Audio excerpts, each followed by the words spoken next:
नमस्कार दोस्तों, आप सभी का स्वागत है हमारे YouTube चैनल पर। दोस्तों, आने वाली वट सावित्री व्रत के लिए सभी माताओं को ढेर सारी शुभकामनाएं। भगवान श्री हरि विष्णु आपकी जोड़ी को हमेशा सलामत रखें और आप अपने पति की लंबी आयु के लिए इस व्रत को लंबी उम्र तक करते रहें। इसी कामना के साथ आज के वीडियो को शुरू करते हैं। तो दोस्तों, वट सावित्री व्रत अभी आने वाला है। बहुत सारे लोग इस व्रत को अमावस्या के दिन करते हैं। यूपी बिहार वाली जो माताएं हैं वो इस व्रत को अमावस्या वाले दिन यानी कि बरगदाही अमावस्या वाले दिन करते हैं, और जो महाराष्ट्र की माताएं होती हैं वो इस व्रत को पूर्णिमा वाले दिन करती हैं। ऐसी ही कई माताएं हैं जो इस व्रत को पहली बार रखने वाली होंगी, या फिर किसी माता को दूसरा तीसरा या फिर किसी माता का दूसरा तीसरा या फिर चौथी बार का यह व्रत हो सकता है। लेकिन कई दफ़ा क्या होता है कि जो व्रत या फिर पूजा है उसमें पूजा के लिए कई सारी सामग्रियों को उपयोग में लाया जाता है, जो कि कई माताओं को याद नहीं रहता। कई सारी सामग्रियां दिमाग से उतर जाती हैं और फिर लास्ट में उन्हें लगता है कि क्या क्या सामग्रियां लगती है। तो दोस्तों, आज की इस वीडियो में मैं आपको सारी चीज़ों के बारे में बताऊंगी, ताकि आपके मन से हट गया हो, आपके दिमाग से उतर गया हो, या फिर इस व्रत का आप पहली बार इस व्रत को रख रहे हैं तो मैं आपको इस वीडियो में सभी चीज़ों के बारे में बताऊंगी। तो सबसे पहले कहूँगी कि वट वृक्ष की आपको जो पूजा करनी है, लेकिन अगर आपको वट वृक्ष नहीं मिल रहा है, मतलब आपके घर के आसपास नहीं है वट वृक्ष, बहुत दूर में है, आप वहां तक नहीं जा सकती, या फिर आपके शहर में नहीं है वट वृक्ष, तो आपको कहीं और से लाना पड़ रहा है। अगर आपकी ऐसी कोई स्थिति है तो दोस्तों, आप वट वृक्ष का डाल मांगकर उसको अपने घर में रख सकते हो और पूजा कर सकते हैं। लेकिन अगर आप सक्षम हैं तो आप वहीं जाकर पूजा आपको करना चाहिए, मतलब आपको वट वृक्ष के पास जाकर पूजा करनी है। हमारे बड़े बुजुर्ग कहते हैं कि जो वट वृक्ष होता है उसकी आयु बहुत लंबी होती है, तथा आप जितने बूढ़े वृक्ष की पूजा करते हैं आपके लिए उतना ही यह अच्छा होता है, आपको इसका अच्छा ही फल प्राप्त होता है। इसलिए दोस्तों, आपको कहेंगे कि आप वट वृक्ष की ही आपको पूजा करनी चाहिए। कुछ लोग ये बात को नहीं मानेंगे, लेकिन क्या होता है कि जैसे आप डाल मंगवाते हैं या फिर उसे गमले में लगाते हैं, फिर आप उसकी विधिवत पूजा करते हैं। बहुत सारी माताएं उसको उखाड़ करके कहीं भी फेंक देती है, और ये चीज़ बिल्कुल भी सही नहीं लगती है। इसलिए आपको वट वृक्ष की पूजा करनी चाहिए, पूर्ण विधिवत तरीके से आपको पूजा करनी चाहिए, और उसका जो लाभ है वो बहुत ज़्यादा देखने को मिलता है। इसलिए आपको वट वृक्ष की ही पूजा करनी चाहिए।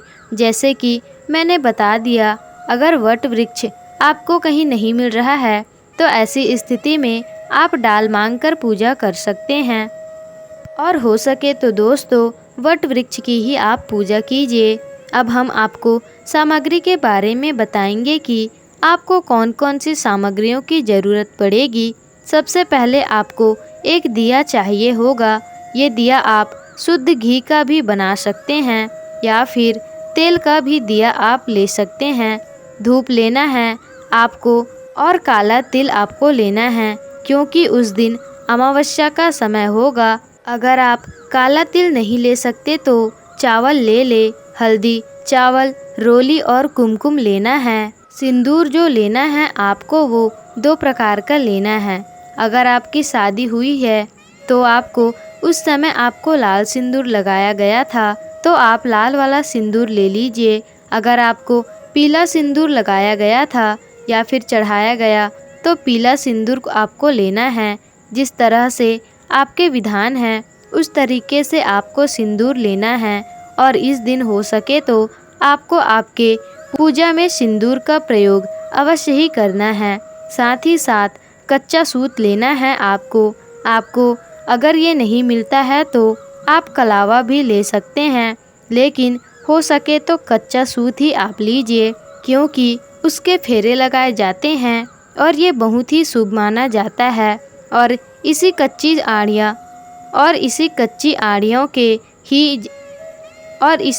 आड़ियों के ही जनेऊ बनाए जाते हैं। तो जनेऊ हो सके तो आप घर से ही बना कर के रखें। आपको 2 जनेऊ रख लेना है। 2 इसलिए क्योंकि एक जनेऊ आपको वट वृक्ष को पहनाना पड़ता है और एक जनेऊ जो है वह स्वयं को धारण करना होता है। दोस्तों, उसे आपको गले में माला की तरह पहनना है। तो 2 जनेऊ आपको बना लेना है और साथ ही साथ आपको कपूर लेना है।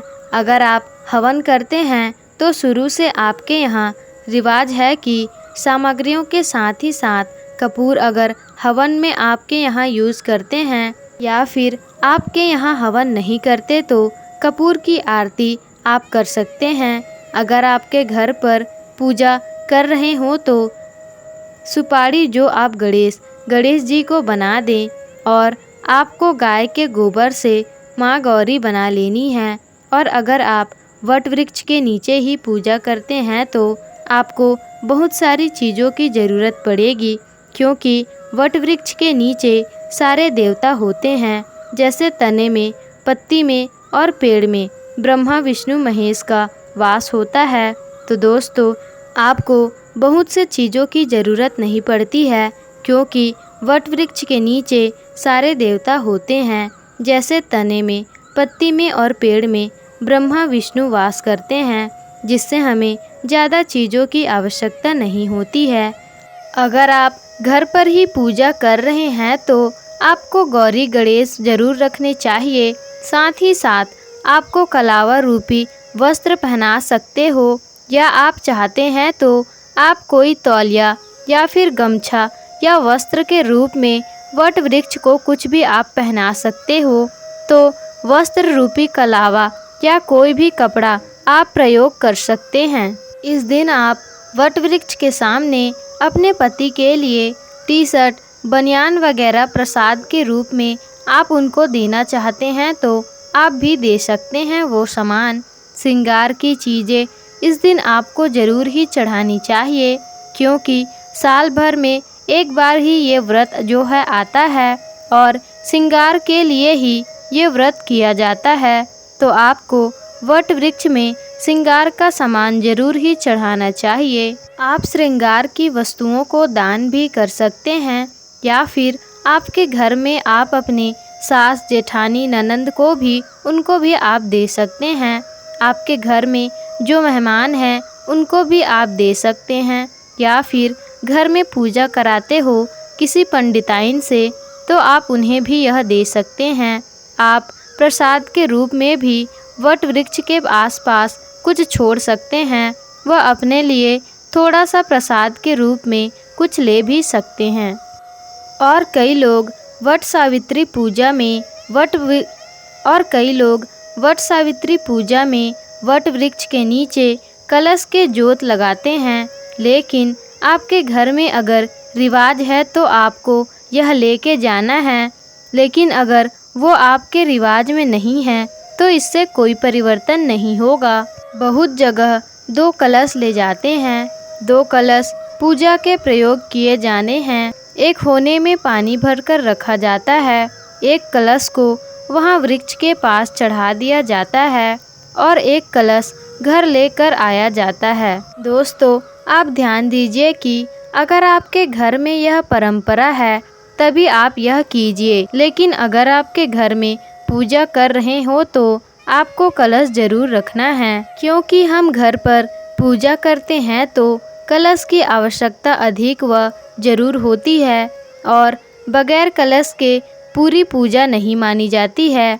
कलश में जल आपका शुद्ध होना चाहिए और पानी में हो सके तो थोड़ा सा चीनी डाल दें, क्योंकि इस दिन वट वृक्ष में शरबत भी चढ़ाया जाता है। इसकी बहुत ही मान्यता है। फिर आप फूल ले लीजिए, जो भी आपको फूल मिल जाए पूजा के लिए, और फिर गणेश जी के लिए आपको दूर्वा ले सकते हैं आप गणेश जी के लिए। और आपको एपन लेना है। चावल और आटे में हल्दी और पानी मिलाकर के जो घोल तैयार किया जाता है और फिर इसे वट वृक्ष में लगाया जाता है। तथा आपको एपन जरूर लेना चाहिए। अगर आपके पास चावल का आटा नहीं है तो आप रात को चावल को भिगोकर फिर उसे सुबह पीस लीजिए, उसमें हल्दी मिला ले और फिर एपन को तैयार कर सकते हैं आप। और फल में खरबूजा चढ़ाने की भी मान्यता है, लेकिन आपके यहाँ अगर सीजन वाले फल चढ़ाए जाते हैं तो आम, तरबूज, जो भी सीजन में आपको फल मिल जाए उन्हें आप चढ़ा सकते हैं। बांस के पंखे से हवा करना है। पंखा चढ़ाना शुभ माना जाता है, तो बांस का पंखा आप अवश्य ही चढ़ाइए। अगर आपको पंखा नहीं मिलता तो कोई भी दफ्ती से आप पंखा बनाकर आप उसे इस्तेमाल कर सकते हैं, या जो भी सुविधा है उस प्रकार से आप कर लीजिए। हाँ, एक बात और, कई माताएं होती हैं जो भूल जाती हैं, तो ऐसी स्थिति में आपको अपनी साड़ी के पल्लू से भी वट वृक्ष को आप पंखा कर सकते हैं। वट वृक्ष को हवा करना बहुत ही शुभ माना जाता है और इसका बहुत ही महत्व है, क्योंकि सावित्री जी जो थीं उनके पति को यमराज जी लेके चले गए थे, तब वे बांस के पत्ते से हवा कर रही थी। इसलिए बांस के पंखे या पत्ते को चढ़ाना उसका बहुत महत्व है। साथ ही साथ आप इस दिन बरगदाई बहुत ही ज़्यादा महत्वपूर्ण है। आप वट वृक्ष में चना, गुलगुले, बहुत लोगों के घरों में आठवाएँ बनाए जाते हैं, मतलब 8 पूड़ी, उसके ऊपर चना और उसके जो बरगदाई है वे चढ़ाकर पूजा किया जाता है।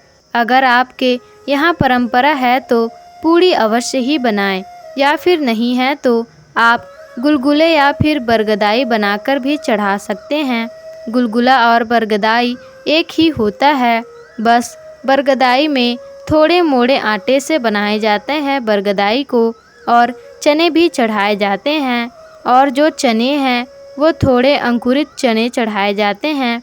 इससे मान्यता है कि इससे जो हमारा आने वाला वंशज है वो फलता फूलता रहे, इसलिए चने हैं वो अंकुरित चढ़ाए जाते हैं। साथ ही साथ आपको वट वृक्ष के पत्ते के गहने बनाना है और उसे धारण करना है। अगर आप ज़्यादा गहने नहीं पहन सक रहे हैं तो आप एक पत्ते में थोड़ा सा सिंदूर लगाकर अपने बाल में, जूड़े में उसे लगा सकते हैं, लेकिन हो सके तो एक दिन तक उसे ज़रूर धारण करके रखें, क्योंकि विधान है इस दिन का कि वट वृक्ष के पत्ते को गहने बनाकर पहने जाते हैं। साथ ही साथ आपकी पूजा समाप्त हो जाने के बाद वट वृक्ष की कथा है वो आपको ज़रूर ही सुननी चाहिए। अगर आपके पास किताब है तो किताब से पढ़ लें, और अगर किताब नहीं है तो सुन लीजिए। बहुत सारे लोग समूह में पूजा करते हैं तो कई माताएं उनकी कथा सुनाती हैं, तो आप सुन सकते हैं। इसके बाद आपको वट वृक्ष को गले लगाना है और प्रणाम करना चाहिए। अपने पति की दीर्घायु के लिए व्रत रखें और फेरे हैं आपको वो ज़रूर ही लगाने चाहिए। इसी के साथ आपका व्रत जो होता है वो संपूर्ण हो जाता है। लेकिन पूजा पूर्ण होने के बाद चना और बरगद का जो कोप होता है, चोंच टाइप का होता है, उसे आपको निगलना होता है और चबाना नहीं है, निगलना है। उसके बाद ही वो पूजा पूर्ण माने जाते हैं। तो ये वो सामग्री है जो आपको अवश्य रूप से ले जाना है। इन सामग्री में जो हो सके आप ले सकते हैं और आप लेकर जाइए।